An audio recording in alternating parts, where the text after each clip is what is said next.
Before the widespread use of general-purpose machine guns, water-cooled machine guns and heavy machine guns with better sustained firepower were the preferred choice of many countries. However, these types of machine guns have a natural flaw, which is that the machine gun itself is bulky and not easy to carry.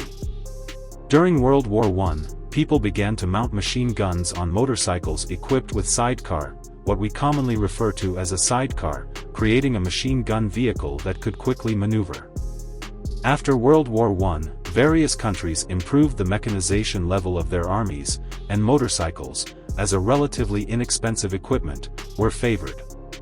Due to its better load-bearing capacity and stability, the sidecar gradually evolved towards armored motorcycles. In the 20s and 30s of the last century, several such equipment appeared one after another, and Harley, as a leader in the motorcycle industry, naturally did not sit still. Today, we are going to introduce what may be Harley's last sidecar motorcycle with armor and weapons. The prototype was developed after the outbreak of World War II and was designed for the U.S. military. It was based on Harley's UL model motorcycle in 1940, which had a more powerful side valve engine and was equipped with a 4-speed gearbox, driving the rear wheel through a chain. As a military motorcycle to be equipped with machine guns and weapons, the designers used a heavy frame and set up the sidecar with the seat needed for the machine gunner, the machine gun mount, and space for storing ammunition.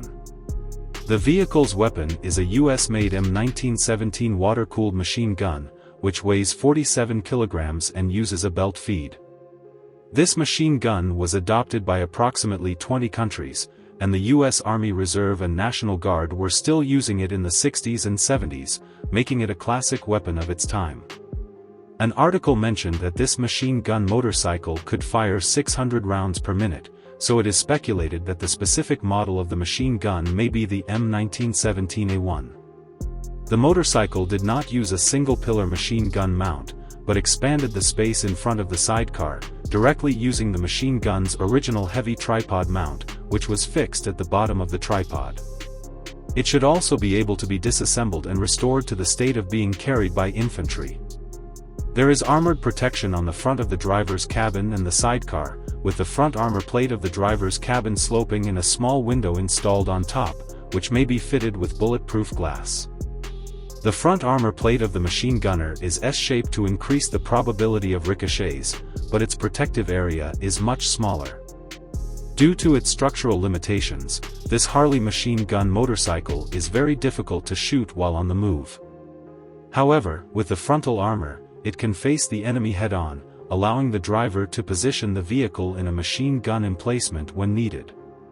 This Harley machine gun motorcycle is often considered to be just a prototype, but in 1940, Chile wanted to purchase some armored vehicles for the police force, and they purchased at least 2 Harley machine gun motorcycles.